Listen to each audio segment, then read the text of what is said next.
There's more than 8 billion people now in the world. And what's beautiful is there's so many different ways of thinking. But that means that we're all going to be wired differently than the next person. And there's a lot of talk nowadays about being on the spectrum, neurodivergent, autism, ADHD, and so forth. But basically, just this means that our brains are wired differently. And even if you're not on the spectrum, this applies, I think, to everybody in this episode, because we all know somebody that's on the spectrum. Family member, friend, work colleague, or just a stranger you might come across in the street. So welcome back to Life with Paul M, where I try and share my experience of my ups and downs of life, what I've learned along the way, often the painful way, and I want to share it with people and look to always try and put a positive spin on this beautiful thing called life. So in today's episode, I want to talk about my knowledge of being on the spectrum, neurodivergent, so many fancy words, but what do they all mean? Our brains think differently. I got diagnosed less than 3 years ago with having ADHD. And at the time, I absolutely swore black and blue, I am not ADHD. You know, first of all, let's go back 5-10 years ago. Who even knew the word ADHD? I didn't. So going back 2-3 years ago, life was difficult, business, personal life, everything was an absolute thunderstorm of challenges. And I just thought I was going through a difficult period of time with anxiety, with my way of thinking, with how life was. Anyway, I went for a test on ADHD. And unlike many of my school tests, I actually passed this one. I got a reasonably good score. Not incredibly high, but high enough to be told I had ADHD. So I was pretty surprised about this. And you go through, first of all, a little bit of a process of, is it maybe feeling sorry for yourself, being a little bit confused, being a little bit down? But then once you come through that period, after a short period of time, for me, you're so grateful because all of a sudden, so many things make sense. So for me, as a kid growing up, I was like lots of boys. I loved doing the stuff that I enjoyed, and the rest of the other stuff, I wasn't that bothered. Attention span was probably pretty average. Lots of energy all over the show. A real handful for my beautiful mum, who I remember chased me around the dining room table on more than one occasion, bless her.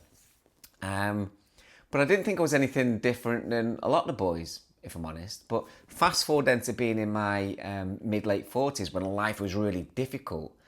Everything had just increased. And when I then found out that I did have ADHD, it made things make sense. Not just from being a kid, but it also explained that my levels of ADHD had raised significantly because of the trauma and the stress and the lifestyle that I was living. So that's a really important thing for me, is to understand that ADHD can increase and be exacerbated by your lifestyle. That sticks with me, that. So there's different ways to go about things with ADHD. There's medication, there's no medication, there's wellness and mindfulness. I've done a little bit of all of it. But what I want to kind of get to in this episode a little bit is also that it's okay to think differently. We shouldn't judge other people. In fact, being on the spectrum in many ways is a superpower. It's a super strength. I know that's what you hear nowadays. But I read somewhere that 24% of all billionaires, that's not the millionaires, that's the billionaires, are on the spectrum with some sort of autism or ADHD or something, or dyslexia. I think Richard Branson ticks a couple of those boxes and he's loaded. So what it is when you are on the spectrum, you're often working at a very fast or high-paced level of being able to solve things, to be creative, of certain type of resilience, of energy that you can just go and go and go and go and go.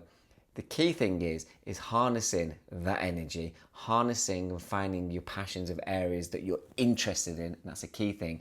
And then putting that person in that straight line, because you will excel phenomenally. I had a fitness brand and I was obsessed with it. So for 8 years, I was 24/7 because of the way my brain's wired. You know, I was just all on it. However, like with anything in life, there's balance. And I was too much on it because I suffered with mental burnout, anxiety, stress, depression. It hit me hard. but I was capable of continuing to push through and go over the wall of mental fatigue because I had that resilience and passion and love for what I was doing. That might resonate for some people out there as well, that when you're on it, you're on it. But when you're not on it, it's difficult to do stuff we can't be bothered doing or doesn't seem very attractive.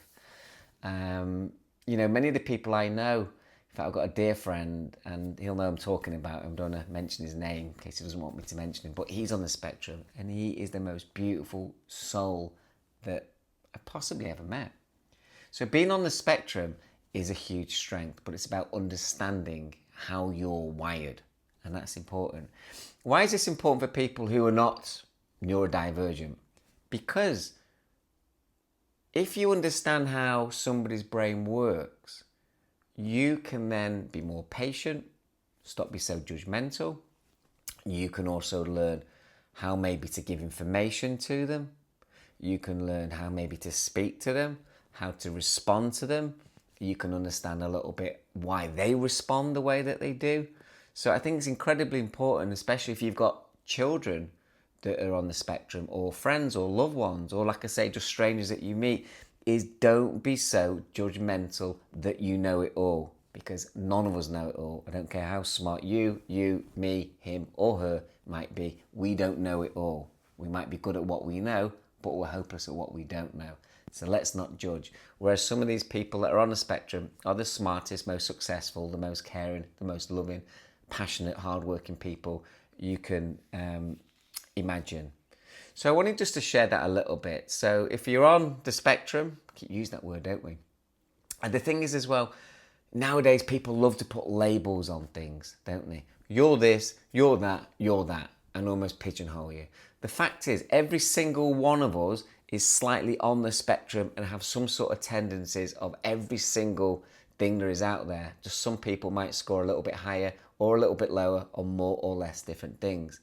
So I think rather than labeling people and putting people in boxes, and again going back to prejudging, is be a bit more understanding and try and put yourself in their shoes. We all go through difficult times in our life where it's all me. How nice is it when somebody sticks their hand up and says, how are you? How's things? How are you thinking? Why are you thinking? Can I do anything there for you? Just sometimes to listen. Isn't that nice? Oh, thanks to popular demand, I'm back with my daughter's ukulele. I'm still learning how to play that one. My daughter plays it at school. That's ADHD, isn't it? How I can just go from one to one and jump around. But it's a skill, but it's an interesting character trait as well. There's a great book called Atomic Habits by James Clear, and this kicks into a lot of people with ADHD, where we struggle to do something. We can't be bothered, it's not attractive. For me, it's loads of things. And it talks about is just doing a tiny bit of that job or chore. That's not a very nice word, is it? Something that we've got to do on our to-do list. And if you do a little bit, guess what? You'll do a bit more. And by the end of it, you'll be like, what was a big problem? And this is linked to another episode I've done or will be doing about the ego mind, where it's that inner chimp. Again, the chimp paradox is an interesting book. But I've named my inner chimp, my ego mind, Ernie. And Ernie tries to stop me from doing things. He's there to protect me from things like putting my hand in the fire or jumping off a cliff or being known when to run away because a dinosaur was chasing me 10 million years ago. But it's there also now stopping and hampering me from being motivated to wanting to do things that might not appeal to me quite as much. So again, it's understanding how you are wired. And we're all wired brilliantly and beautifully. So I'm going to leave it there. Not too long this episode. I might do longer episodes of everything that we get into a bit further down the line. I do YouTube shorts as well if you prefer just the short bite-sized little chunks. I've only been on YouTube now a couple of months. I'd love your support. The YouTube algorithms, it means that the likes and comments that you get, it will then decide for YouTube to push you out to new audiences, to try and find other people that might be interested in what you're going to talk about. And for me, why I want to grow this channel from the heart genuinely is I want to try and reach other people that might just need to listen to something that I'm going to share one day, because I've had so many good people in my life that have helped me, so many good self-help books, self-development, podcasts and all this kind of stuff. And I want to share a little bit of that, because at times life can feel a little bit lonely, can't it? Because sometimes our nearest and dearest people, they don't get us. They don't even try to get us. They're not even bothered, you know. So sometimes you've got to create those types of people that you want to connect with, who are there to support each other. So that's Life with Paul M. Let me know in the comments, has anything from this resonated with you? Are you on the spectrum? What's the biggest thing you're looking to overcome that you seem to struggle with? But also, what is your biggest superpower? My biggest superpower, I would say, is my energy, my passion, my all-in on life. Whether it be that my darling daughter Estella, whether that be good people, whether that would just be anything that fires me up. I don't stop. I'm unstoppable. I'm all in. I think I'm talking a bit all in now anyway. So I'm going to cut that off. Goodbye from me and my ukulele. Thanks for supporting Life with Paul M. It's been a bit of a crazy episode, I feel, this one. Good luck. You might need a lay down after this. Take care.